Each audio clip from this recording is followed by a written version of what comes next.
So let's at least open the meeting and so forth. So I'll call the meeting to order. Before we get started, let's introduce everyone on this meeting. I'm Sandy Brock. When I call your name, please confirm that you can hear me by verifying that you are present.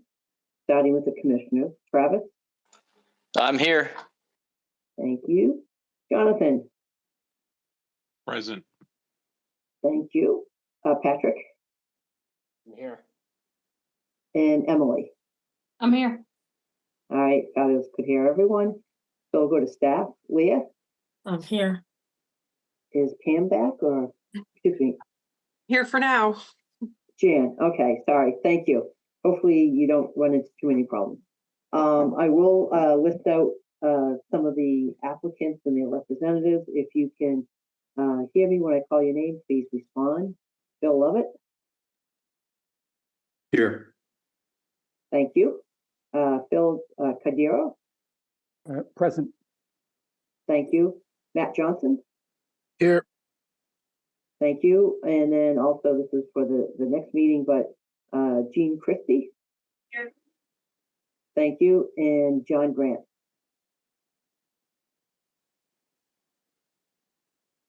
All right, that's okay. Bill O'Brien's present with Brendan Properties. Okay, thank you. All right, this open meeting of the Conservation Commission is being conducted remotely via Zoom pursuant to Governor Baker's March 12th, 2020 order, as most recently extended on March 29th, 2023. Access information for the public has been provided on the town website. This meeting is being recorded. Please remember to mute your phone or your computer when you are not speaking. If you're using the dial-in by telephone feature, you can mute yourself by pressing *6. As chair, I will introduce each speaker on the agenda. Please note that you will not have screen sharing privileges, but staff can display any visuals for your queue. After speakers conclude their remarks, I will invite each commissioner to provide any comments, questions, or motions. After the commissioners have spoken, I will allow public comments to be spoken by participants. Participants must use the raise hand feature by clicking on the hand icon at the bottom right of the Zoom menu bar to indicate they would like to speak. If you are using a dial-in by telephone feature, please press *9 to raise your hand and *6 to unmute when you are called upon. Participants who raise their hand will be recognized one at a time and will be promoted to speak. Public comments will be followed by commission and applicant response. Finally, each vote will be conducted by a roll call vote. As a reminder, the commission is concerned with state and town wetlands and stormwater regulations. Concerns outside this purview need to be addressed by the appropriate boards. For example, road conditions must be addressed by the select board, and traffic concerns must be addressed with the planning board. All right. So, Leah, anything to chat about prior to the first public hearing at 7:15? You can read in the continuance if you want, 8 Hudson, and we can continue that to May 28th. Okay. All right. Very good. Thank you. All right. Pursuant to the Massachusetts Wetlands Protection Act and the Grafton Wetlands Protection Bylaw, Conservation Commission will hold a public hearing to act upon a notice of intent, an application for a Grafton Wetlands Bylaw permit for the construction of a single-family house at 8 Hudson Avenue. The applicant has requested to continue it to May 28th. Do I have a motion to continue the hearing for 8 Hudson Ave to May 28th?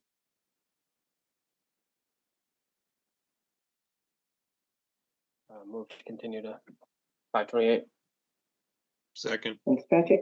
And then we have a second from Jonathan. We'll do a roll call vote. Jonathan? Yes. Patrick? Yes. Emily? Yes. Travis? Yes. And I am also a yes, the motion carries unanimously. It is continued.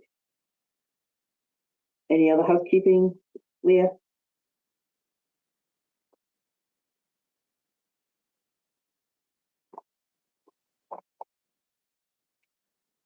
If you're talking, you're muted.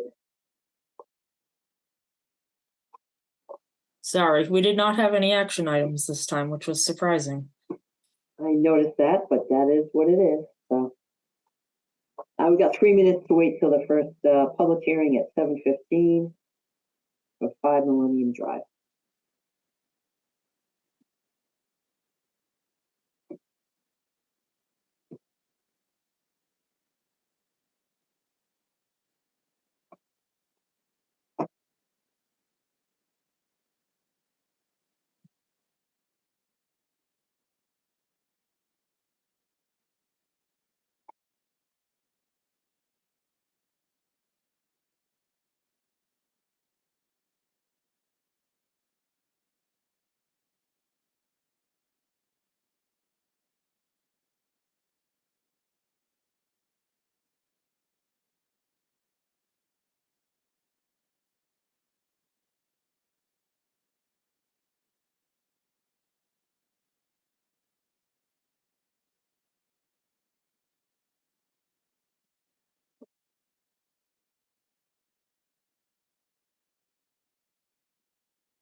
All right, we're at 7:15.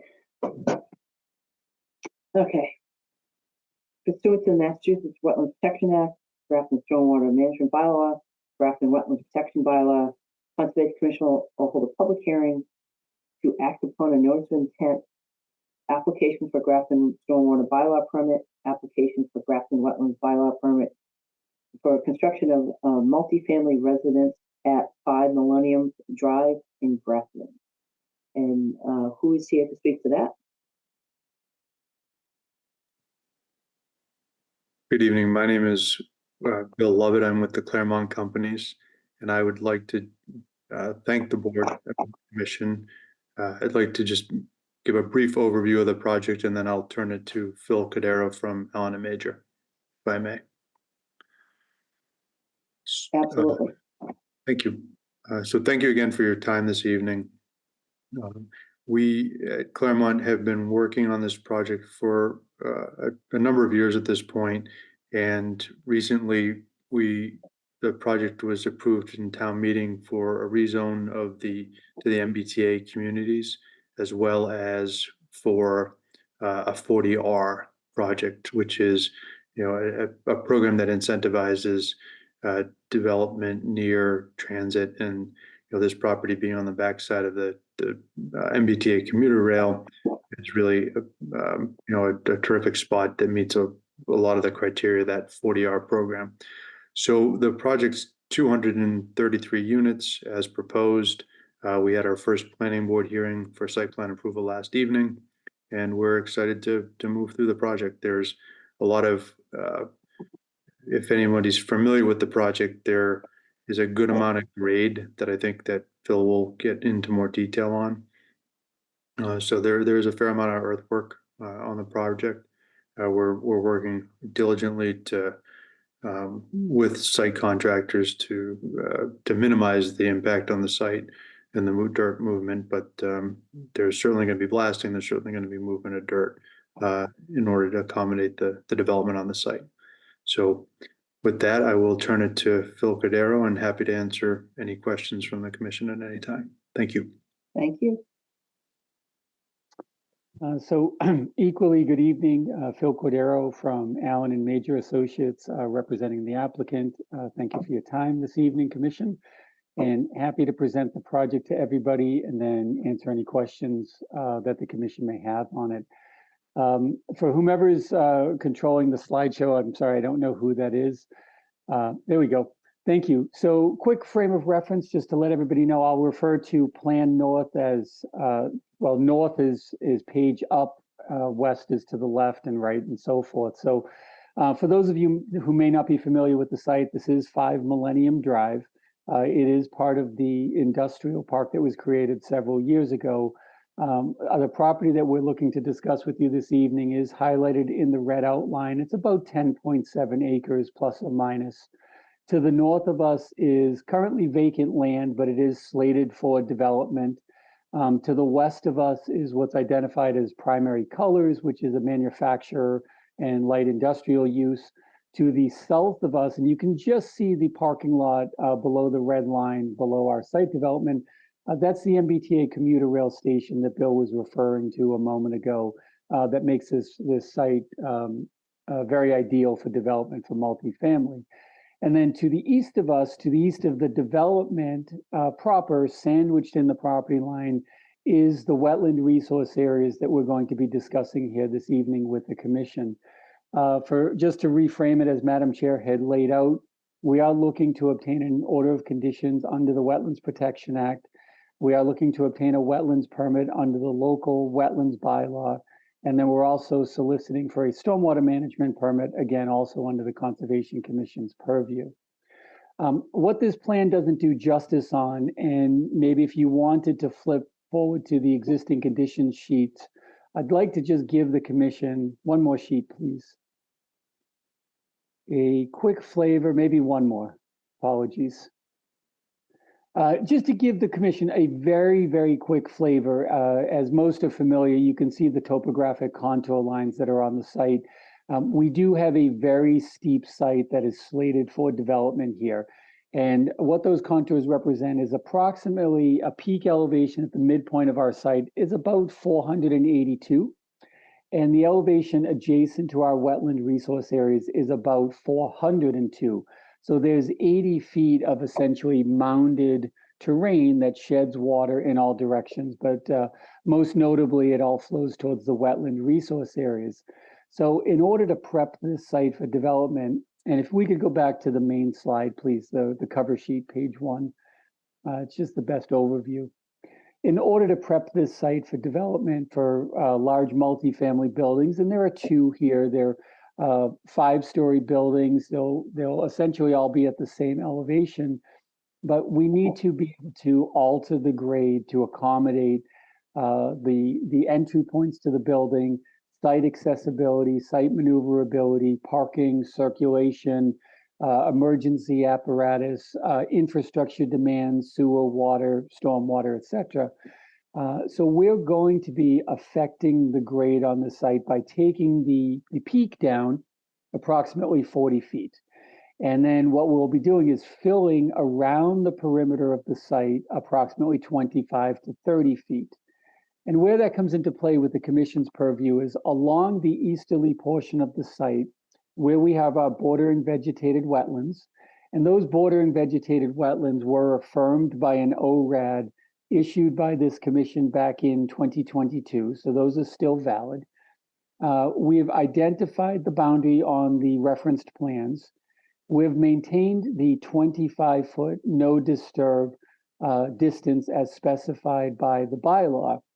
But beginning at about the 27-foot mark, we will be constructing a vertical retaining wall that runs almost the entirely easterly portion of that site. So for whomever's running, again, the slideshow, there's a green area up in the upper right corner of the color plan. You can move down a little bit, right there. So that is the beginning of a retaining wall that will span from that location down and around almost the entirety of the site. And that wall will be in excess of 15 to 20 feet, depending on where you are along the natural topography. Now, what that does for us is, as we're constructing adjacent to the wetlands, we will assert to you that we have put in place proper protections for work adjacent to the wetlands. Of course, we'll have silt barriers, we'll have straw wattles there, prevent incidental erosion into the resource areas. But because we're constructing vertical retaining walls, our potential impact, once we remove the trees from the area of interest, we're actually going to be constructing vertical. So there won't be many slopes to have to stabilize. We won't be chasing erosion and grass growth throughout the entirety of the project. We'll almost be able to deliver you instant stabilization as the maximization of protection to those resource areas as the project is being constructed. Now, the area directly adjacent to Millennium Drive, the green shaded area, we do have an area of sloped topography where a retaining wall is not required. Where that work is proposed, we do introduce multiple layers of silt fence and erosion protection along that slope. Multiple layers of silt fence, meaning we'll install one at the bottom that will be under the purview of the commission to review and approve. But then as that slope rises out of the ground, we will put additional layers of silt fence and straw wattle along the face of that slope to prevent any incidental conveyances of runoff or siltation. And we believe that the best way to stop water from eroding slopes during construction is not to give it a chance to collect and create rivulets down the slope. So we'll provide multiple layers in there. In addition to that, we'll also put down erosion blanket. Once that slope is put in place, we'll anchor that to foster growth of grass and permanent stabilization. Now, for purposes of the commission, just to get into some of the numbers, we do have a stormwater management system that is entirely located underneath our parking lot. We're putting in place storm traps, which are effectively concrete stormwater holding tanks. They will allow us to perform the necessary recharge that we need to do to be in compliance with the Wetlands Protection Act Stormwater Handbook regulations, also the Town of Grafton Stormwater Bylaw and stormwater regulations. Overflow from those underground collection systems will then discharge through flared end sections that will then travel over riprap flow dissipator pads to prevent erosion and scour, and then ultimately rejoin the natural wetland resource area to the east of the site. Everything upstream of our stormwater system will be in compliance with all of the regulations, deep sump hooded catch basins, water quality devices. We've made sure to ensure that we are meeting the total suspended solids removal specified by the Stormwater Management and the Act. We also meet the MS4 permitting requirements relative to phosphorus removal, which is really well implemented by utilizing the infiltration that we can on site. So at the end of the day, we would want to make sure that the takeaway from this discussion is compliance. Now, where we're not compliant with your bylaw is we are requesting one waiver from this commission. The commission has a very specific area of work that could be completed at a single time, and they request that phasing plans be provided for any project. As Bill laid out, as hopefully you gleaned from the topography, because we have such a topographically steep site, we do need to bring in specialized equipment, blasters, to remove what is ledge underneath our site. And unfortunately, the nature of blasting really wants to be done in a single occurrence. We want to be able to go in, remove the tree overburden, remove the trees, remove what soil overburden we have, and then immediately get that rock blasting done and out of the way in as short a time period as possible. So we are asking the commission to grant us a waiver that will allow us to open up the entirety of the site, which will be approximately 7.5 acres within the limits of work, limits of disturbance that you see on the record plans. So it's about 2.5 acres greater than the commission would ideally like to approve. But we do believe it's in the best interest of the collective project, the benefits of the wetland resource areas, the benefits of the abutters in terms of the amount of work that needs to take place, that we really put forth that effort to just focus that early on in the project. Lastly, again, just to get into some finite numbers, the work that we're asking for permission for under the order of conditions and the bylaw is really the parking lot. It's the shaded area of the paved roadway that comes into our site, which is in the upper right corner of the plan, the northeast portion of the site. That's our main site driveway. That exists within the jurisdictional area, as does some of the parking area that is along the easterly portion of the site. None of the buildings are in it. None of the garages are located in it, but some of our stormwater management is. So we've identified all of those elements as part of the filing fee structure, as part of the work that we're going to be doing here. On site, we have about, just rounding, 17,700 square feet of 0 to 25 foot buffer. And as a reminder, that will remain entirely in place, unaltered, as you see there. And then from 25 to 100, we have about 48,700 square feet, of which we are asking for permission to alter 33,700 of it. And alter, again, in this definition, is to remove the trees, remove the overburden, and adjust the earth. We do believe we can do it with the protection of wetlands in mind, make sure there's no adverse impacts. We do understand that the town, specifically the Conservation Commission, has engaged Graves Engineering to conduct a peer review of the engineering infrastructure. So we'll welcome that feedback from your consultant and ask you to not take my word for it necessarily, but we'll wait to hear their words to affirm everything that hopefully I've said to you tonight. We do understand that Graves is also conducting the peer review for the planning board. As Bill mentioned, we were in front of them last evening, so we will certainly have some synergy between the two boards in town as that peer review is ongoing. And then lastly, I guess the part of it that we don't have in place, as I understand it, unless anybody on the commission knows differently, we don't have a file number yet issued to us from DEP. So we'll obviously continue to track that. And certainly at a minimum, out of necessity, we'll request a continuance at the conclusion of this hearing tonight because we lack the file number, but certainly more importantly, to have the peer review completed, hopefully prior to the next meeting. So I'd like to pause there. If the commission has any questions, I'm happy to answer them. Obviously, we do have a full set of site plans here, so I'm happy to get into any of the particular detail if the commission would like me to do that this evening. Thank you. All right, thank you. Just one clarification. Mhm. Our jurisdiction does not just fall within the 100-foot buffer zone. 100-foot buffer zone brings us into our jurisdiction. Now, I would agree, don't take this the wrong way. I don't care how many units you have. I don't care how many parking spaces you have. What we do care about is the impact of the land, upland of the wetlands. So what you're doing on site is very much under our jurisdiction. It's just that, again, our concern is with the, for this particular project is two things. One is the wetlands itself, obviously, protecting the wetlands and stormwater management. So the entire site's within our jurisdiction. However, we're not commenting on parking spaces.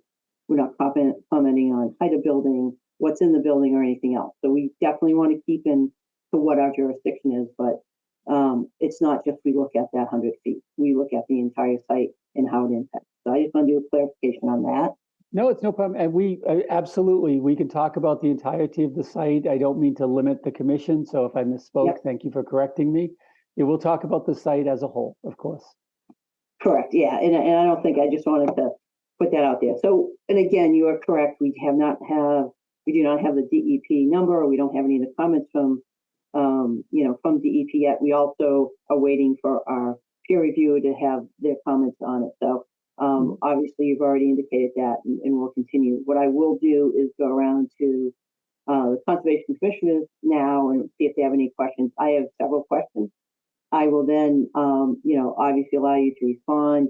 I'll open it up to the public to get any initial comments from the public, and then we can see where we go at that. And then I think, as you said, we need to continue it, and we need to get information from peer reviewer. So Sounds First good. thing I'm gonna go do is to go around, the commissioners to see if they have any specific questions. I have some very specific questions as it relates to retaining walls and so forth. So, Travis, do you have any specific questions at this time? One question comes to mind. Who maintains the stormwater measures? Sounds like it's sort of a unique stormwater measure having tanks under the parking lot. Who's responsible for that long-term maintenance? So that would be the owner. That's the owner and developer. We do have the maintenance specified in the operation and maintenance plan for you, but they would be responsible for it. Okay, and there's no like, in 10 years, the town takes responsibility for that maintenance. It's always, it sticks with the owner. Yes, sir. That's correct. Okay, thanks. Sandy, I think that's my only question right now, but I'm curious Okay. to hear from you on the stormwater issues. Sure. So, Emily, do you have any questions at this time? I have no questions, thank you. Jonathan, do you have any questions? I have a comment first, which is, Philip, I appreciate the detail that you went into and explaining the full site and the walkthrough and understanding the process of some of this, which I can appreciate because sometimes it's a 45-minute narrative with no direction, and this had a lot of direction, so I appreciate that. The question I had, which was, I pinged on the retaining walls as well, Sandy, but is there an understanding of what the drainage is like at the base of or behind those retaining walls? How's water transversing through that wall? Mostly, thinking, or is it all being collected in the parking lot or in the grass areas? Is there a consideration of how water is there a footer drain on that wall or something that's alleviating any hydrostatic or water pressure behind that wall that might impact the stormwater system there? Yes. So certainly an excellent question. So we have two elements that have to exist together. One is the underground stormwater system, which the reason we're using the concrete tanks is to prevent the horizontal movement that would create the hydrostatic surcharge behind the wall. It's basically an encapsulated area. We're able to recharge the water below the footing of the wall, but we may also line the back of the wall if there's any, at the lower elevation of the stormwater tanks to make sure there's no horizontal movement, that water will not want to bleed through the face of the wall, nor will it want to go through the natural design of the wall, which will include a gravel backer and a footing drain as part of normal construction to relieve normal hydrostatic pressures, never mind about the actual stormwater that's behind it. So by using the closed cells, we're able to minimize the additional surcharge load that would be behind the wall. Okay, thank you. The other question I had was specific to snow storage, and I'm looking at the overall plan. I was flipping through some of the plans as you were talking, and I didn't see, is it on the islands? Is it in specific parking areas? Often they design these parking areas to be at, I'm not sure what the capacity is. Again, that's not our jurisdiction, but it's just understanding where the snow is going to be put during snow events. So we have limited area noted on the plans, and we have taken care to note snow storage is available in landscape areas, of course, outside of the jurisdictional area to the Wetlands Protection Act. So nothing in the buffer zone, nothing in the wetlands, of course. I hate to say that, should be obvious, but we don't have anything noted in there. I think what you might be able to appreciate is the site is fairly tightly built out given the available land that we have, given the topographic constraints that we have. So we have limited area for snow storage on site. We will utilize some of our amenity areas during the wintertime, which exist on the westerly portion of the site. There's some green area in sort of the bump out zone. If somebody could highlight. Looks like a dog Yes. park.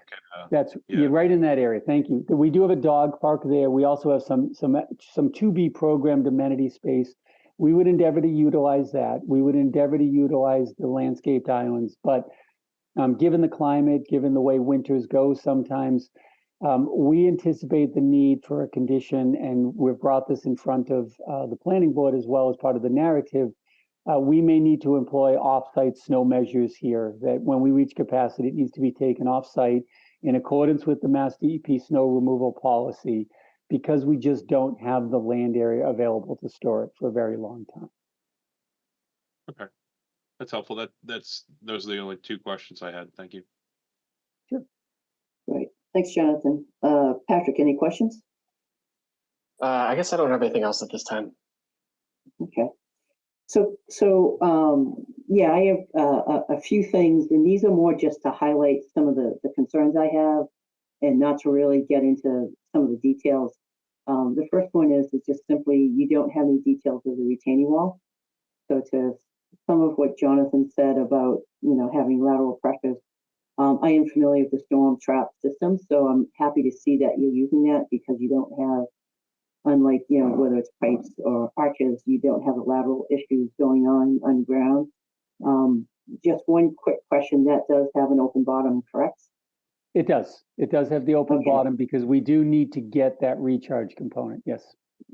So just curious, because you mentioned ledge, and there's a lot of ledge blasting, and we'll get into that a little bit. Mhm. What are the soils underneath the actual system? And what's, just, I don't need very specific A, B, C, D, whatever, just a general sense. Yeah, so we're going to manufacture the soil that goes underneath the system. So we'll make it a granular fill because that whole zone is in fill. And there is an earthwork plan several sheets later that might give the commission the appreciation of where we're moving the materials. There's a color cut and fill intensity plan. But we'll create granular fill underneath there that we can promote that recharge down into the native soils that are out there. But they're very slow, as you can imagine. We don't have very high infiltration rates. All right. And again, it's going to be more to how you model it and what you take credit for on that particular. Basically, you have your volume of your storm trap, and what you're doing is doing a crushed stone. And I'm wondering if you're just using the ledge on site to manufacture crushed stone and you use it. Is that your plan? So we are going to work through that with our rock consultant, as we take it out to determine whether it can be processed to be used on site versus being imported, of course. Okay. Yes. And again, that's not really specifically, we're not really worried whether you use the rock or not. That's up to you. It's more like just the number of trucks in and out. And again, you had mentioned about, being above the 5 acres and going to the 7 acres. Right. And again, that's definitely a policy we have because of very bad experiences in the past. Mm-hmm. And so really what we'll be looking for there is a much more robust kind of erosion control plan, but more importantly, a phasing plan, i.e. you have to come in and blast.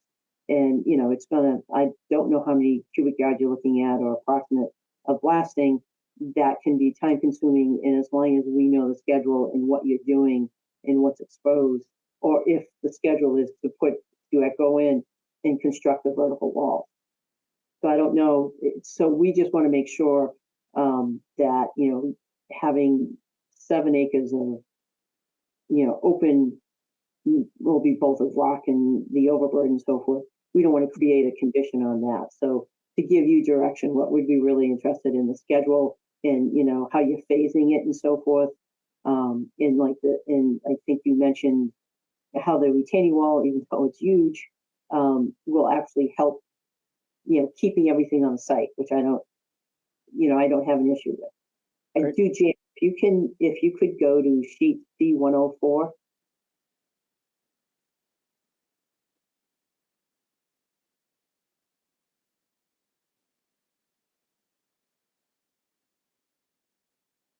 It's just the grading and drainage plan.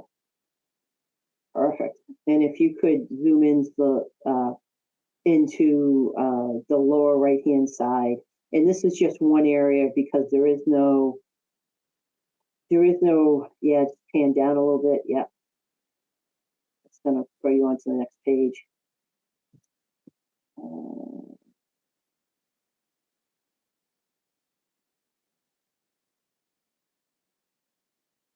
Can't use that scroll bar to go down. You need to just use there you go. This is good enough. So although it's not the grading plan, but it's okay. So this is good. So one of my concerns is that, in certain areas where you're right next to the 25-foot no disturb. So even though you're respecting that, if you look at the northeast corner of your storm trap system, you have a jog in the wall. At that jog, you're very close to the 25-foot offset. So my question is, one, what is, yeah, you say it's going to be a vertical wall, that's fine. You're going to have it designed. I'm curious what kind of footings you're going to have, because on a 20+ foot wall, your footings are going to be pretty extensive. And it depends upon the style of wall you're doing. Are you doing poured in place concrete or something like that? You're going to have a footing. And so my question, because you're right next to it, is not just the actual width of the footing, but actually doing the construction of it. So that gets to the kind of next question is, you're looking at the tree line, obviously most of the site is wooded, all that is going to be removed, but your tree line is really close to your proposed 20-foot wall. You don't know how you're going to construct it. So I'd rather have you come out and say, hey, we need 10 feet and you can do restoration or something, than, try to have yourself with 5 feet of area to build a 30-foot wall. It's just not going to work. And so that area specifically is kind of where I was looking at, because it's so close to the no disturb, how are you going to do that? And that's more of a, constructability type of question. I don't know where your status is of the design of those walls. It's not that at some point you'll have to get them all stamped by, structural engineer, all that kind of stuff. I'm more concerned with the footprint. Sure. Is it a cantilever wall and you've got 20 feet into the kind of fill side?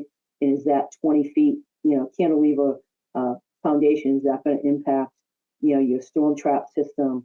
So looking for enough information, it would be really helpful to do a section right through there, just so that we know here's the wetlands, here's the 25-foot, and this is the wall we're putting in there that has the foundation, so we can make sure that we don't get into issuing order of conditions with a condition about that and having to come back in front of a public hearing because the wall doesn't work. So that was one potential question that I had that needs to just get addressed to a certain level that we can be comfortable with the design. The other thing is you have discharge here, and talking about I'm curious, and that's where a section kind of helps.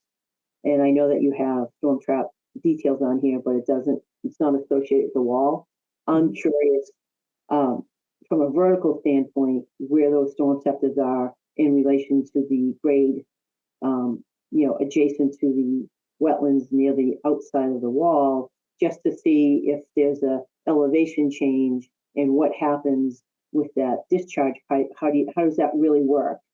And then the other question is is there a way to maybe do a level spreader or something instead of a point discharge? I know you have some good points about trying to minimize that, and obviously it depends upon the storm and how the outlet structure and how that's all configured, and our peer reviewer will go through that. Sure. And then the other kind of question is similar that I'm all staying on the wetland side, and this time is if you slide the page just upwards slightly, Jan, is that particular slope that you have two discharges coming out. So some of my concerns are just the fact that those discharges are coming out mid-slope. Is that probably a 3-to-1 or is it a 2-to-1? So I think we have it. Let me check for you. I just want to make sure I have the right number for you. Right, and again, I know it's obviously you're making up 20 feet, and so it's going to be at a fairly steep pace. And I'm not worried about the steepness of it as it relates to you. In your presentation, you talked about using erosion blanket, those type of things. Obviously, those details will be looked at by a peer reviewer. You'll have, I didn't look for those details, but you'll have details on that, making sure that the type of erosion blanket is appropriate for whatever slope, whether that's a 2-to-1, 3-to-1, or 4-to-1. And It's- so, I'm sorry, go ahead. Go I ahead. apologize. I was going to say it's a 2.5 to 1, just to confirm it Okay. for you. Go ahead. that's pretty steep. And so if you're coming out mid-slope, then, you know, you need energy diffusers, you need some other things to spread that water out. You know that it's going to come flying out of there. So that would be something to be addressed at, you know, at that slope. And then, let's see, what else did I have? Yeah, I know, I appreciate the cut and fill kind of, graphic that you have about where the depths of fill and so forth. It would be good just to understand, and again, this is big kind of picture here, and I don't need a lot of details, but just how much blasting it is. I mean, is it, you know, is based on kind of the topography and kind of the high point, is that all ledge underneath there, or is it pretty well, you know, or is it 20 feet down? I don't know. Just Okay. kind of generally, and again, it's more of broad brush. It's not, you don't need to design any of the site. It's just more like you need to understand just what the traffic in and out is going to be, the potential impact to the site and so forth. And again, these are all related to erosion control. So, and then that also just is also related to having a phasing plan and understanding, you know, when things are going to get built, in that sequence, so we know the exposure to the wetlands protection, the area to protect it for the wetlands. You know, that 25-foot no disturb. So those were kind of my big questions as far as, you know, as it relates along that line, along the wetlands, and obviously, you know, obviously our peer review will go into detail on the stormwater, and I'm curious on the recharge component of it, how much you're adding a lot of impervious, you know, big picture, as long as you get the recharge requirement in, depending upon the soils and how you're taking credit for that. I'm just curious, did you look at any kind of green infrastructure initiatives, such as, you know, maybe having parking stalls as forced pavement to try to help to reduce the size of those large concrete vaults? Are you looking at any kind of other, you know, landscape-based and nature-based systems to try to, you know, reduce the amount of runoff? Are you doing anything with the roofs? Are you doing anything to collect the water from the roof for reuse? I'm just curious, as from a you know, low impact design perspective in green infrastructure, what kind of elements are you including in this project?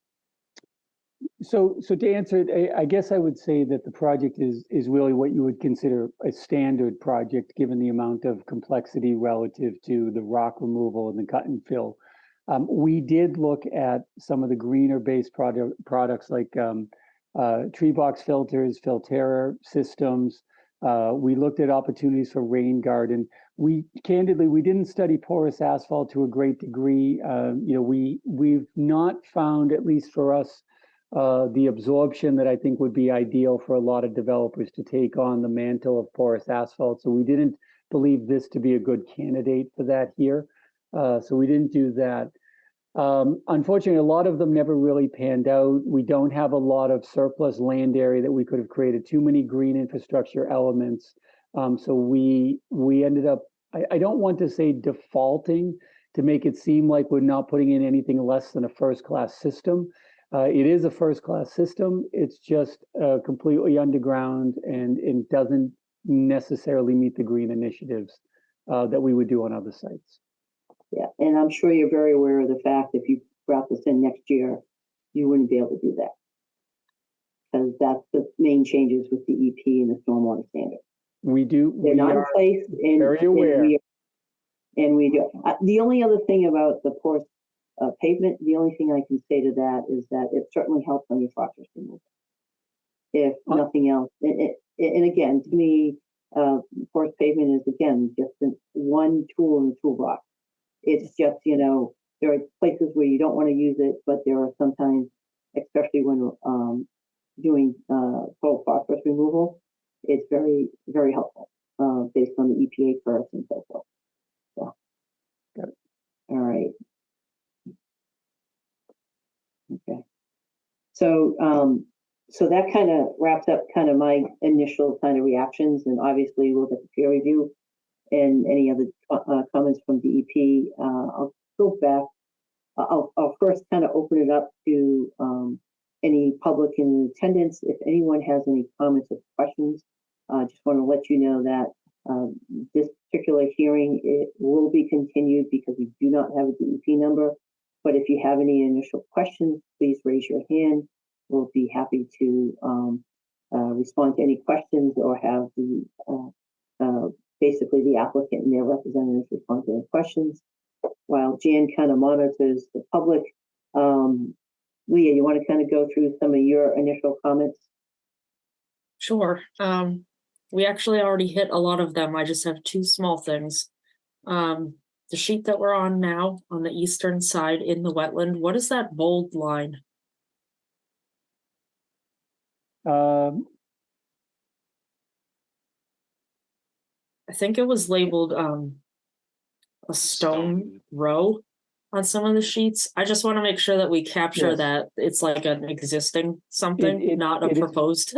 Yeah, sorry, it took me a minute. It's an existing line of stones that's in that treat area. Okay. So, yep, not proposed, also not altered.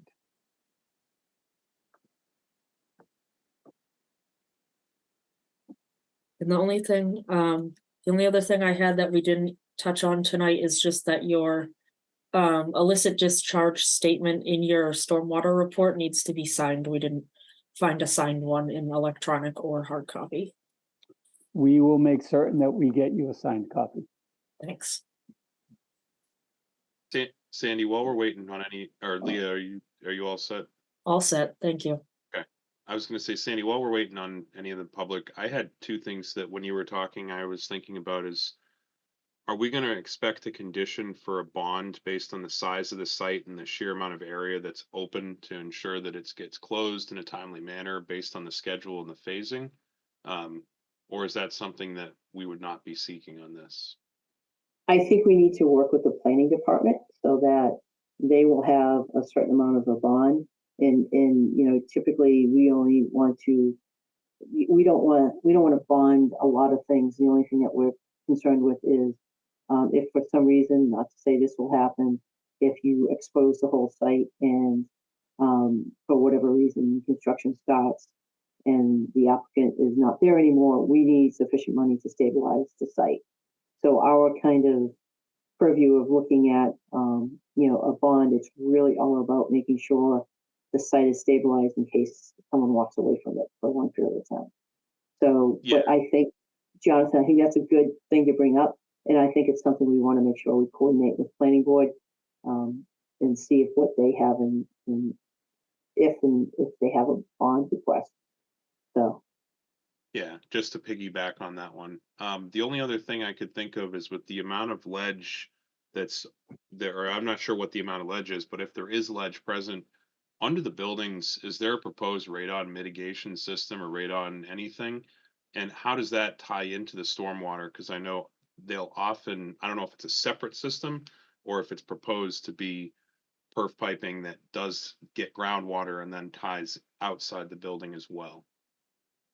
So there's a couple of ways of doing that. And I'll let the applicant's representative kind of go through a passive or active system and how it ties into as far as our kind of our jurisdiction, how and if the stormwater system is kind of used as a passive system.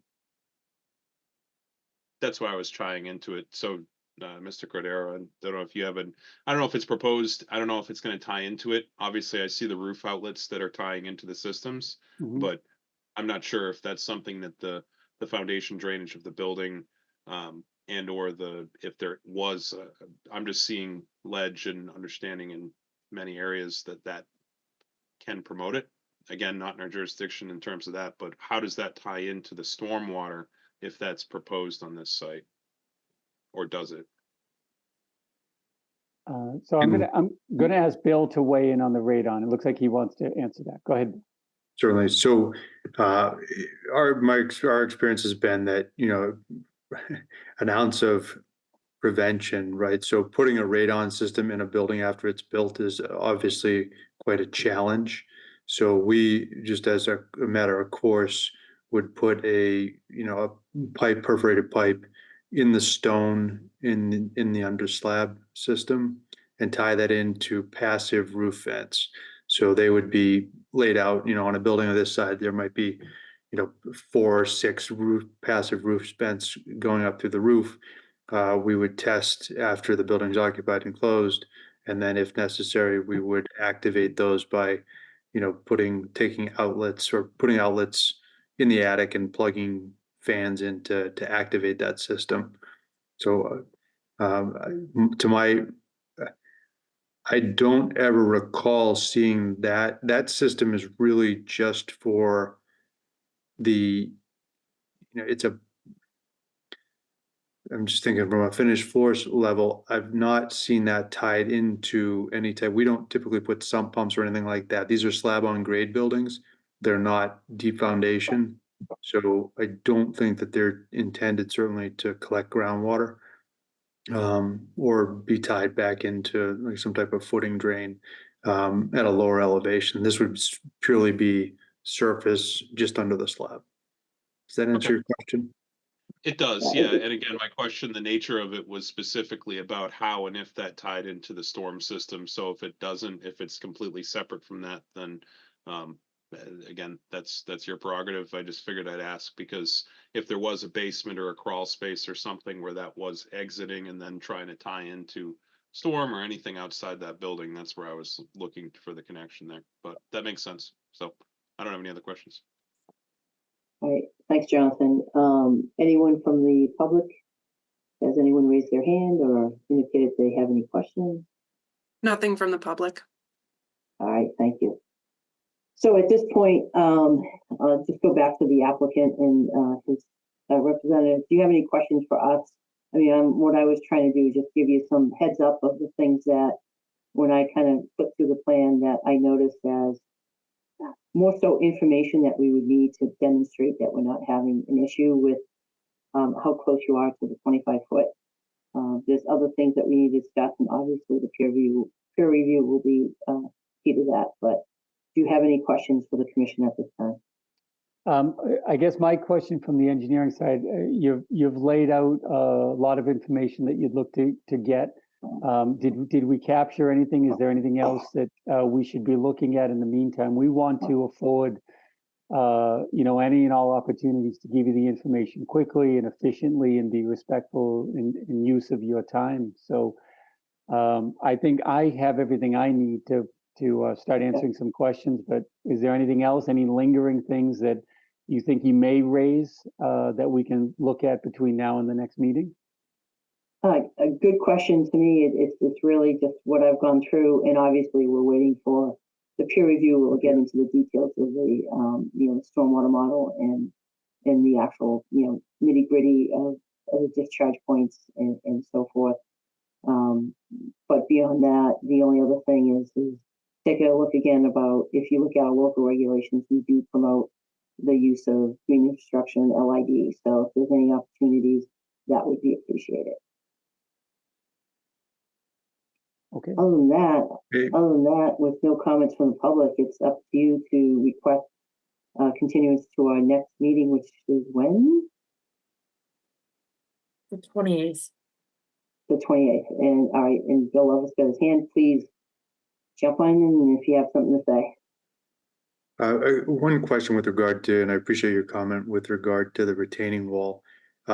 At this point, we do not have a retaining wall designed for the, understandably, at this stage. So I'm wondering if it would make sense for us to, and I could talk to Phil certainly offline about this, but maybe we could probably narrow it down to a couple potential types of retaining wall and provide some cut throughs with those different alternatives to give us a little bit of optionality. I mean, cost this is certainly a consideration, but we don't at this stage of our approvals, we haven't designed a wall at this point. So perhaps we can provide some potential systems that to the board, to the commission for consideration. And I think that's absolutely fine. I mean, the whole idea is if again, we've said it, it's a constrained site. Therefore, you have a very large concrete box in the storm trap. Then you have a fairly small distance to the back of the retaining wall, and then on the face of the retaining wall is another short distance to the actual geodisturbed. So again, and again, there's probably countless ways that you can do that retaining wall. A vertical wall at that height is pretty substantial structure. And, I'm not going to tell you I don't care what kind of wall you do. All I care about is how does it impact the wetlands and how does it work with the storm trap. So, and the thing I'm trying to avoid is to go to the next, we go and issue the order of conditions, and next thing you know, you're coming in for quote a minor change because the wall structure doesn't work with the system. Now we don't want to go back to a public hearing. So I think it's, I don't think we should require you to do full blown, structural design. I'm looking for the retaining wall approach on a vertical just to get a sense. And again, it's more like, I'm sure you have structural engineers. It's about talking to someone about typical things for those heights. Understand it won't be stamped at this time. We will most likely have a condition that says it has to be stamped, but we don't need that. I just want to make sure that we have enough room. That's all. That's the key part for me. Does that help? 100%. Thank you. Thank you. We don't want a wall that creates a conflict, certainly. No, I'm sure you don't, but sometimes you think it's enough until the structural engineer comes in and says, what are you doing here? And that's why like a section would be helpful because, again, Jonathan asked about kind of the lateral pressure. You're fairly close with that system. And so that storm trap itself has a lateral pressure. And again, the structural folks will do what they need to do at the time. I'm just curious that if you kind of showed it to someone, if there would be red flags. And that's really what we're kind of trying to identify at this point. So coordinate early and often. Yes, yeah, that's fine. And then obviously we'll at the next public hearing go through the peer review and so forth. So that's it. The applicant has to request the continuance to the next hearing, which if you want can be May 28th. Leah, do you think the peer review will be done prior to that? I'm not sure. It could be. So Okay. if I may, Madam Chair, I spoke to the peer reviewer today as it relates to the planning board matter, and he mentioned that he's doing your peer review also. So he anticipates that he would be done for us for the planning board by the end of next week. So I think he should be in a place where we'll have the information for this commission from him as well before the next meeting. So we would request, with Bill's assent, of course, a continuance to the next meeting on May 28th. Okay, that's fine. And just so kind of note that, I mean, we obviously coordinate with planning board, so it's a single peer reviewer. And typically, he will just do a separate, basically a separate letter for us, but it's still the same peer review, so it's consistent. So. Yes. All right. Nope. And he's an excellent peer reviewer.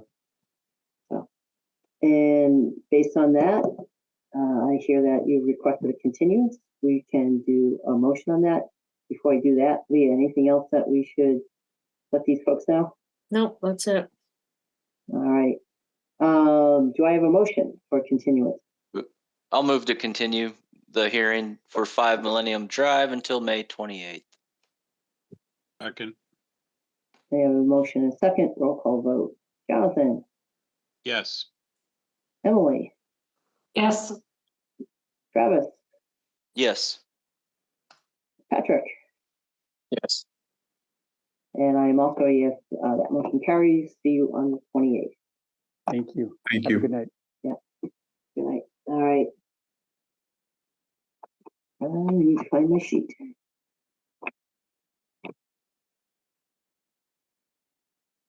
All right. So next one, 7:30. A little bit behind. Let's see if we can catch up. Okay. Pursuant to the Massachusetts Wetlands Protection Act, the Grafton Stormwater Management Bylaw, Grafton Wetlands Protection Bylaw, Conservation Commission will hold a public hearing to act upon a notice of intent, application for Grafton Stormwater Bylaw permit, application for Grafton Wetlands Bylaw permit, for the construction of an apartment complex at 17 and 27 Upton Street. Who's here to present that? I will start. I'm Jean Christie, Principal Engineer at Ty and Bond. Leah and Jan, if you see John Grant somewhere in the realms of Zoom, I don't know if you can promote him to speak. He's actually on under your name, but he is a panelist. I'm on. Okay, take it away, John. Hi. So, first of all, thank you for having us here tonight. Let me turn off my phone. And if you could just give your name and affiliation, that would be Yeah, great. John Grant with GSX Ventures. We are the developer for the site that was formerly the DPW site on Upton, 27 Upton and 17 Upton. And we are here tonight to discuss the development of that site from the DPW site into a brand new multifamily apartment project with 25% affordable units in it. And also the process that we're going through to develop that project.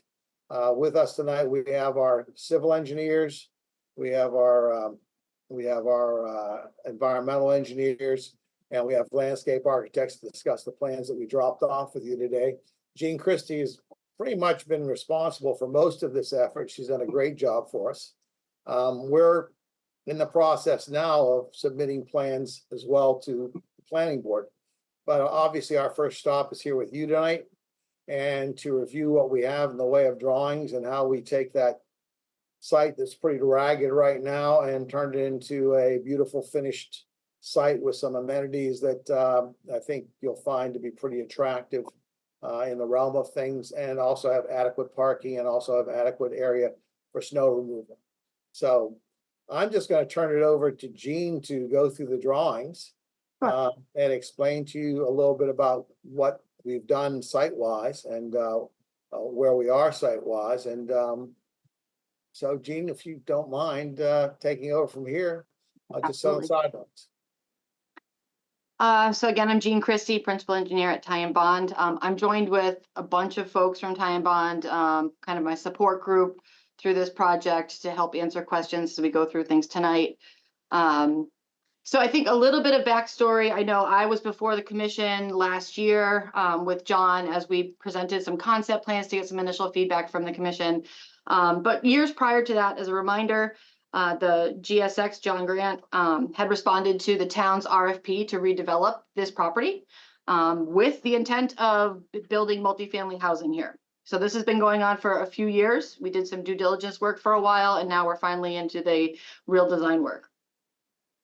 So Jan, if you could switch, I think if you're controlling, can you go to page C101? I think it's sheet 4 there. So we're looking at the properties at 27 and 17 Upton Street. They collectively kind of make an upside down U shape with frontage on Upton Street at 2 locations. I think folks are generally familiar with the site, being the former highway department. The right-hand side of this plan is where the highway department facility is today. But the property extends all the way to the other side of the post office building to where the barn is. So this is all one big property, or will be one big property for consideration in this application. The piece that we want to point out here is that there's a wetland right in between the 2 portions of the site. We knew that there was a wetland, surrounding the majority of the highway department. We've known that for a long time. We didn't know how far to the west it extended, so I'll talk about that in a minute. But today, the highway department facility, it's pretty heavily developed. There's a lot of pavement, a lot of buildings, and a lot of gravel out there, gravel parking and drive areas, all impacting the 25-foot, 100-foot buffer zones. On the western side of the Parsets project, where the barn is, we have less resource areas. We have less buffer zone. It's pretty undeveloped, less than the barn. But then I guess if you want to, today, stormwater, there are a few catch basins on site on the highway department side that discharge directly to the wetland. They're minimally treated. I'm not sure they're even deep sumps at this point, but so there is some direct discharges to the wetland there. So our wetland delineation occurred around the perimeter of the highway department in 2022. You know, that was before we knew what we were going to do with the left-hand side of the parcel. So we went back out and delineated the left-hand side of the property to kind of close the loop so that we know that where the wetlands are in the middle of the site there. So looking at, I know this sheet doesn't really depict the 25-foot no disturb or the 100-foot buffer zone. But within those two resource areas, you know, there is a lot of pavement and gravel. The pavement limits within the highway department area are pretty close. They're only maybe about 6 or 8 feet off of the wetland boundary. So that is one thing I want to point out. And let's just get into the, actually, if folks have the notice of intent package with them, we don't have to put these up, but if you refer to Appendix C in the notice of intent, we have some photos of what the wetland looks like today, some of the construction debris that's in there, and some of the site features that are within, you know, right immediately adjacent to the wetland boundaries. So if we want to switch to sheet 201.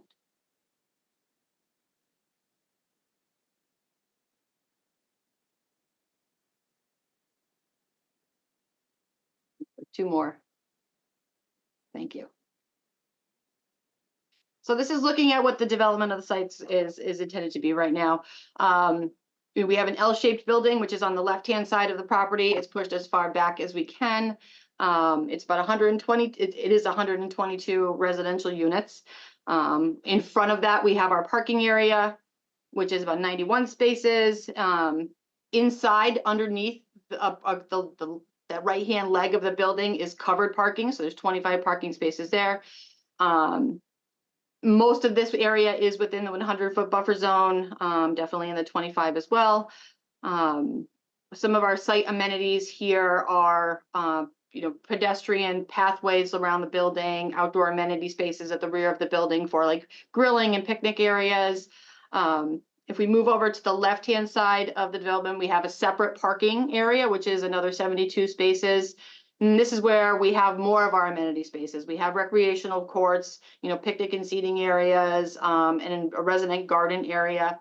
And then to connect the two, because we, you know, we do have sidewalks on Upton Street, and I know that they are being reconstructed very soon by MassDOT. We do propose a boardwalk across the wetlands, and we understand that this isn't something that's, you know, put into the ground or, you know, at flush at grade with the wetland. It's, you know, a deck. It's above the grade, installed over steel piles. We can talk a little bit more about that. For stormwater management, we took an approach because groundwater was really shallow here, which we were hoping it wasn't, but it was. So what we've proposed here is on that eastern side of the property, pervious pavers within the parking stalls, which is able to manage most of it. The project is a combination of new development and redevelopment for, you know, the whole site total. We in the building will be drained, or, you know, drainage from the building will be just discharged through various smaller, more discrete roof leader systems versus one big one. On the western side of the project, again, we have the pervious pavers at the parking stalls, but we also have a stormwater management basin. So groundwater was deeper over here, and we were able to get meet our recharge requirement on that left-hand side, and water quality volume over there too. So looking at what our impacts are, you know, I know in the past we've discussed that the 25-foot no disturb is the 25-foot no disturb, but there is a lot of existing impact to that 25-foot today. It's about 7,500 square feet, I think, today. And what we wanted to do was take, you know, propose new features in there that would benefit the community, benefit the residents here, but also restore whatever wetland buffer there was left within that 25-foot with additional plantings, you know, native species. Looking at the actual wetland fill associated with the boardwalk. Remember, those are 8-inch diameter steel piles, so there's really only about 21 square feet of permanent impact there, but we understand there may be some construction impact. And Brian, I'm going to have you talk about that a little bit more.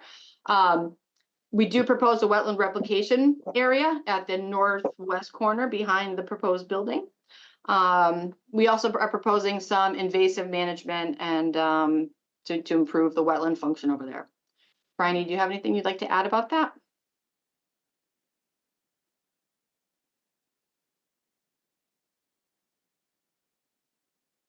Sorry about that. I went off camera for a moment. I'm Bryony Angus from Tyne Bond, assisting with the permitting on this project. No, I think, Jean, you've done a good job of describing the existing, the conditions of the resource areas on site. And as you mentioned, we are going to be, the NOI describes invasive management. So there is, it's predominantly multiflora rose, knotweed, and Phragmites. So in that middle resource area, the applicant will be committing to managing those. And do you want me to go into talking about the boardwalk now, or do you want to talk about that in a little more detail? Go ahead. So with respect to our resource area impacts, aside from the footprint of the project in the 25-foot buffer zone, we broke it down into 3 types of impacts for the boardwalk. So in order to construct the boardwalk, there will be a swath of clearing of vegetation for both the boardwalk and construction mats to accommodate equipment to install the boardwalk. So we have those temporary impacts. Once the mats are removed, that portion of the pathway will be allowed to revegetate. The boardwalk, as Jean said, will be elevated above the existing resource area. So vegetation will be allowed to regrow up to the boardwalk. And we don't anticipate any impact to hydrology underneath the boardwalk. The footings, as Jean mentioned, are quite, we're anticipating 21 square feet of fill associated with those. So in combination with the improvements, and again, this is, I do encourage the commission to refer to the photos. It's not the most pristine wetland out there. It has had a lot of impacts just through the use of the site. So I do think the combination of the invasives management and the approach to construction for the boardwalk and some of the other site improvements that Jean has mentioned is actually going to result in an overall improvement to the health of the wetland on this site. I'll pause there so you can continue. One thing I did not mention was that if you look very closely at this boardwalk going right through the middle of the plan here, you can see a couple bump outs. Our intent there is to have, seating areas, probably some educational signage as well as to what's, the importance of wetlands and why we're doing the improvements we are here. That was that. And I think kind of administratively, I know we don't have our DEP number yet. I know we're going to look to a peer review with Graves. We look forward to that as well. Maybe now's a good time to turn it over to the commission for some questions. All right, thank you very much. We'll go through this facility if you happen to be hanging out. For the first public hearing, we'll start with kind of going around to the commission and get kind of their initial feedback. Obviously, this isn't the first time we've seen it. We've only seen this plan in more conceptual, more kind of heads up type of role, and we didn't have a lot of detailed responses at that time. But we'll go through that. I'll go through the commissioners, then we'll open it up to the public, and then we can talk about the fact that we do not have the DEP number or their comments yet, or the peer review yet. So we'll go through that. So first, I'd like to start with the commissioners to see if they have any specific initial comments or questions. Jonathan, start with you. I don't have anything at the moment. I might come up with something, but I don't have anything at the moment. Thanks. Sounds fine. Emily? No questions, thank you. Travis? I have a couple. So the application notes that there's permanent wetland impacts, 927 square feet. and I think that's mostly associated with the boardwalk. But then it says will revegetate with lower growing species. I'm curious, how high is this boardwalk, and what species do you anticipate growing under this boardwalk? Can we shift to a detail sheet, Jean? And just to be clear, there's no proposed planting in the resource area. So, you know, whatever is there now, we anticipate will come back underneath the boardwalk and where the mats were, with the improvement that it will be fewer invasives. Dan, if you go to the very last sheet, there's a section of the boardwalk. You may need to zoom in on that a little bit. So the boardwalk, yeah, it's definitely not flush. There you go. You know, there's depending on the existing grade, you know, the top of the deck of the boardwalk needs to be accessible. So that will be generally the same elevation across. So the you know, the ground depth will vary. It could range between like 6 to 8 inches to that cross beam there. So what native wetland species do you think will grow under that boardwalk to alleviate the permanent or offset the permanent wetland impacts? That's a good question. I need to be honest, if you look in the narrative of what species are there right now, it is, you know, there's poison ivy, there's a lot of Phragmites. There are some, I'm reading the list, but there's some fern species. I'm not sure what will, you know, obviously we acknowledge that there will be a difference in daylight and precipitation to these species. But I think the point is that they will not, you know, there is provisions for daylight between the boards on the boardwalk. So I can't tell you exactly what species I think will thrive there. We could definitely follow up with that, but we're trying to communicate that it will not, you know, it won't be completely dead underneath the boardwalk. I guess it looks like the replication is 22% maybe of the total impact. So 920 square feet if you subtract the piles, which I don't know, was like 20 square feet. So it's like, yeah, I guess I'm just trying to understand what species you anticipate growing. Sure. Because it's in the NOI. It says it'll revegetate. Brags won't grow there. I don't think multiflora will grow there. No. No, and definitely that's a question I have. I'm curious what the plan is. Like if the boardwalk's going to be such that there's so much light that ferns will grow. Okay. And then another question. It wasn't clear to me in the application, is the use of crane mats part of your mitigation, or is there a separate mitigation site?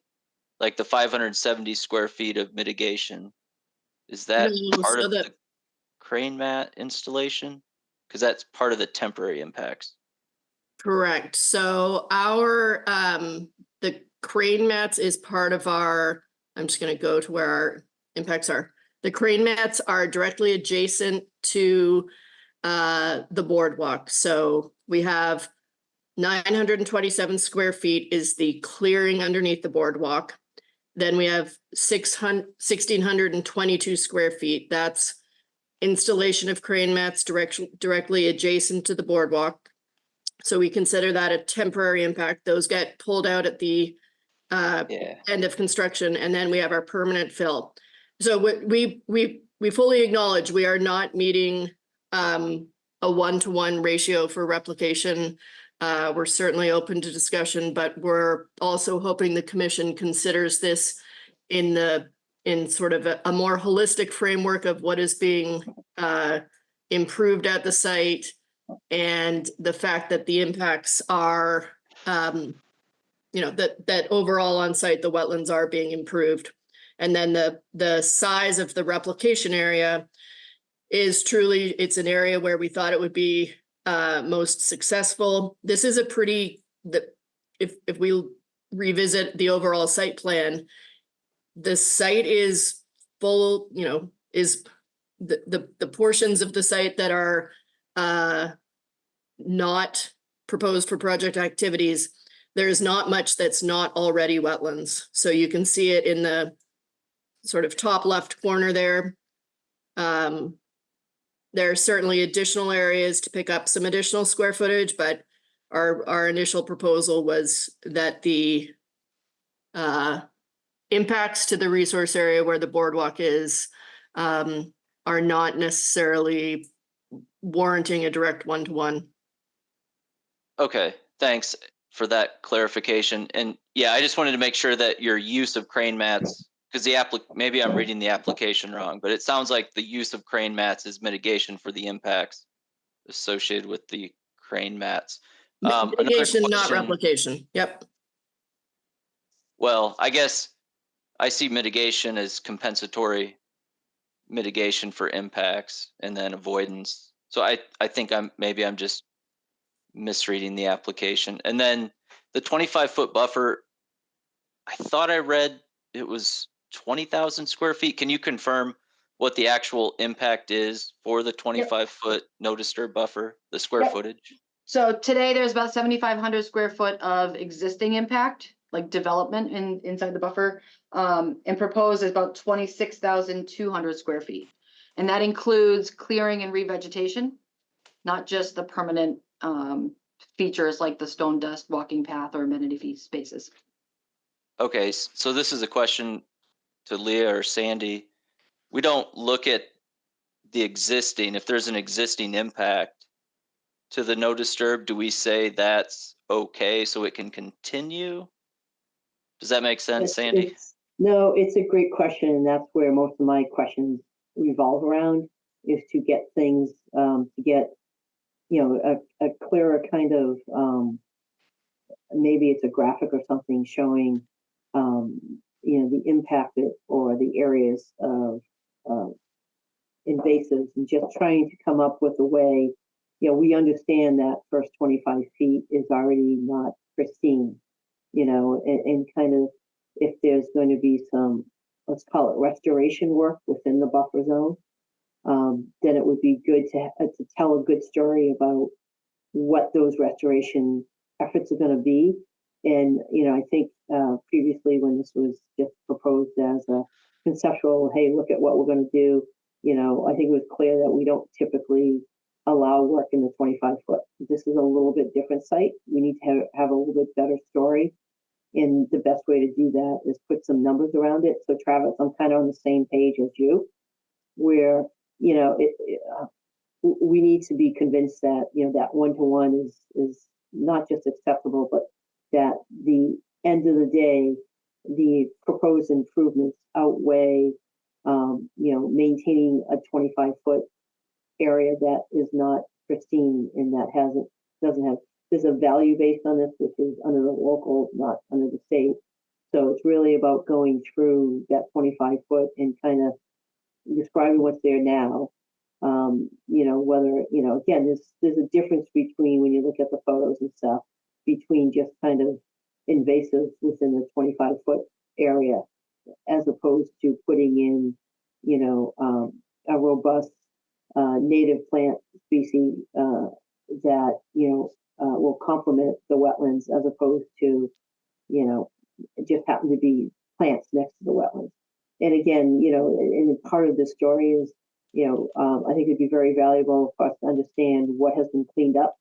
We all know the history of the DPW site. So it'd be also good for the commission and the public to hear what's been done and why you can actually put residential here now. So I think there's multiple layers, but I think the big thing is to convince us that, the boardwalk fee, I have separate kind of questions on that, but so I'm kind of on the same page, Travis, and I think that's what we need to kind of work through. So I'll let you finish. And also just one last thing, like we're trying to protect the function and value of the wetland, regardless of the benefits this project might have to the community. I think it's great, but I have to put that aside. are we protecting the wetland just by improving the site visually?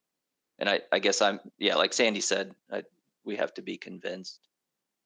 No, and we can certainly address all that and reinforce the message that the stormwater improvements, I think, will have a huge improvement to the resource areas. One thing that we didn't point out, I'll just highlight, is that there is a permanent sort of demarcation of the 25-foot buffer proposed where we're outside of it, and then where work is proposed, it will follow that work line. So that's another feature, but no, we can address these comments.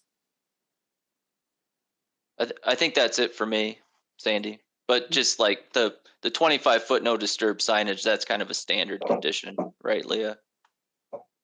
That's not a mitigation measure. That's just what we normally do.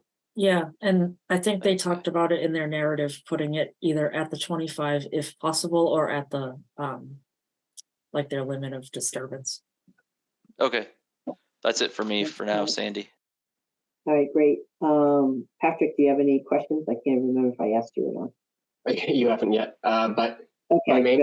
my main question was what you and Travis just talked about in the no disturb, the replication. So I don't have anything else. Okay, great. Emily?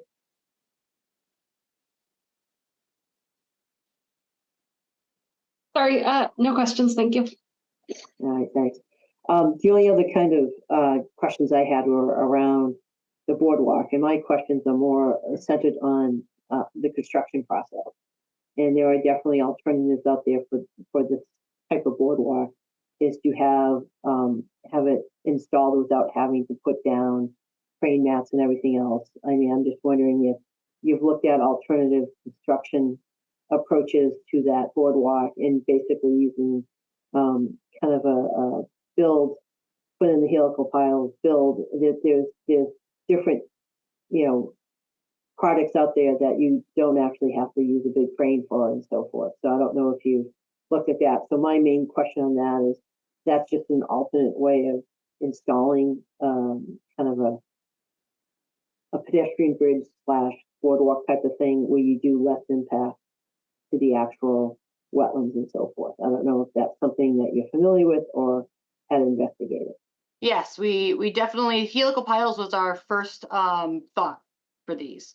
And then we did some borings on site and realized how bony this soil is out there. And then decided helicals may not be the best idea. So that's why we went to the steel driven piles. Yeah, that answers the question. So yeah, and again, it's just, a potential method of really reducing the impact as opposed to bringing in crane mats and so forth. So from here, what I'm going to do right now is just to open up, if anyone in the public has any comments or questions, please raise your hand. We'll have folks watching to see if anyone does, and then we'll call on you. But Leah, if you want to go through kind of the comments that you had. Sure.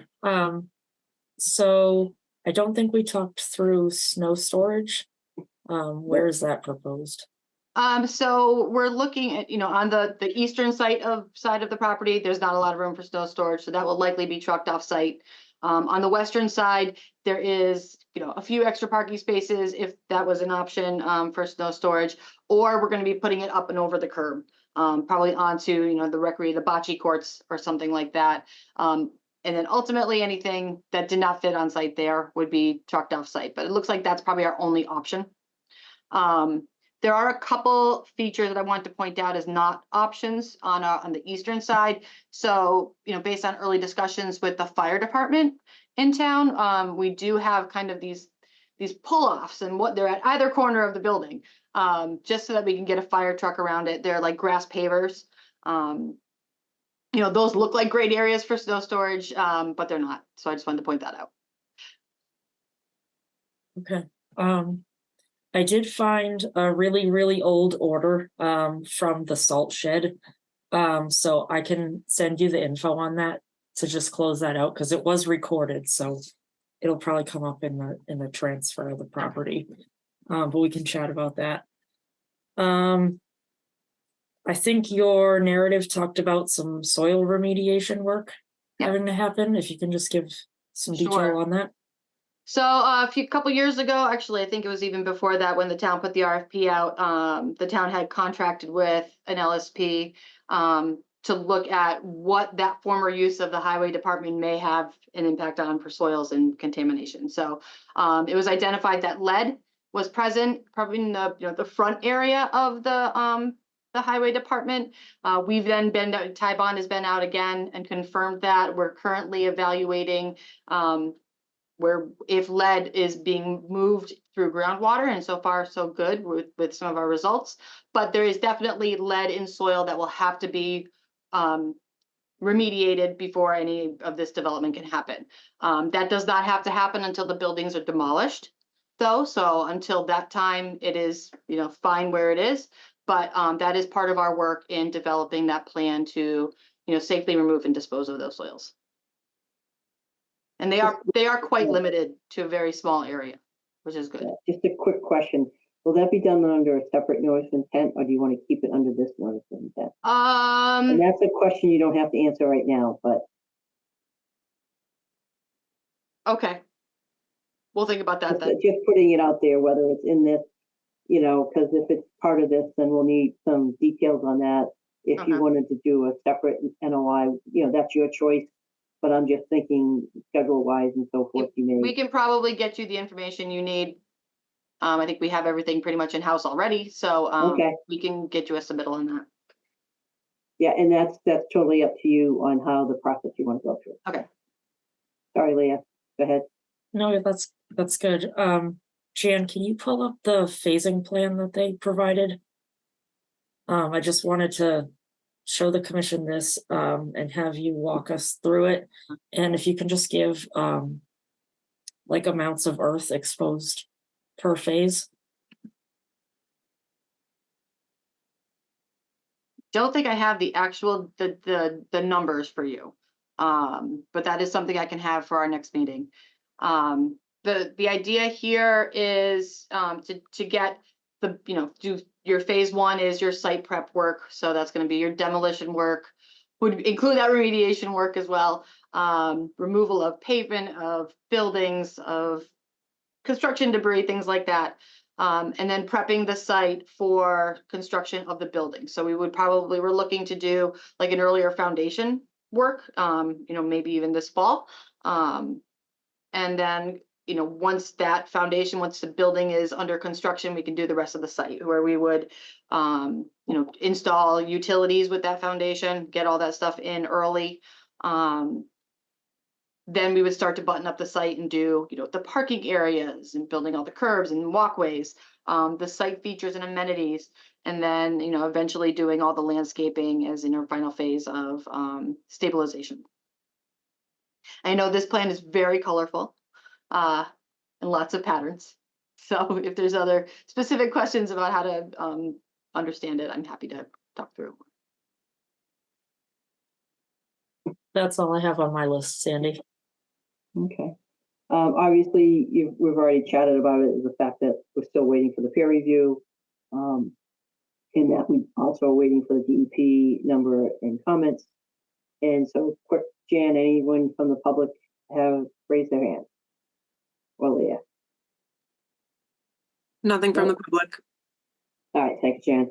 So based on your public comments, obviously it's up to the applicant to request a continuance to the next meeting, which is the 28th, May 28th.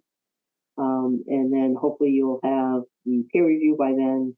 Obviously, if you don't, and you want to continue it, that's totally up to you. But do you want to continue it to the 28th? I think on behalf of 1727 Upton Street, we'd like to continue to the 28th. All right. No public comment, so we'll make a motion. Who would like to make a motion to continue this hearing to the 28th? Patrick came up. Move to continue to the 28th. Second. You got beat out there, Travis, that time. That's all right. So we have a motion and a second. Just one last question for the applicant or their representative. Do you have any specific questions for the commission before we continue this? I don't.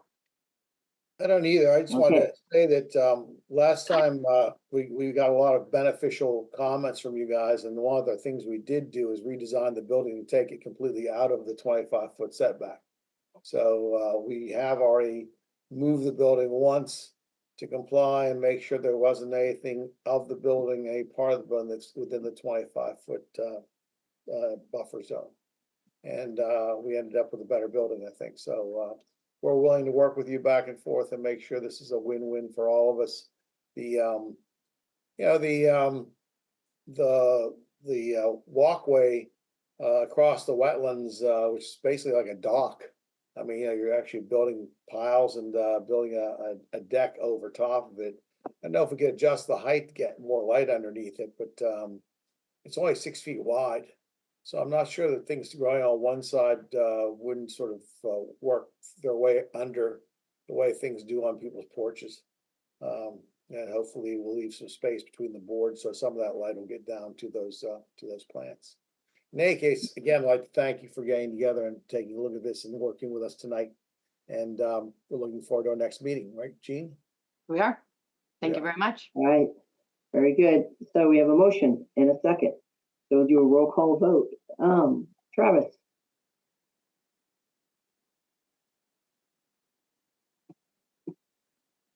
Let me try again. Yay. Yes. okay. And I just picked you because you lost out in a second, so I'll just, yeah, so you guys go first. So, Jonathan, Yes. Emily, Yes. Patrick, Yes. and I'm also a yes, so the hearing is continued to May 28th, and see you then. Very good. Thank you very much. All right, Thank you. Have a nice night. you too. All right, Leah, no other things going on, correct? Correct. So that means one thing, right? Yep. The motion to adjourn. That was the answer, and who has a second? Second. Oh, now we're Sorry, getting a Travis. little bit more aggressive here, so I'll let Jan or Leah pick out who won that one. Give it to So, a Emily. motion in a second, roll call vote, Travis. Yes. Emily, Yes. Patrick, Yes. Jonathan, Yes. and the Celtics are winning 80-64, and I'm a yes.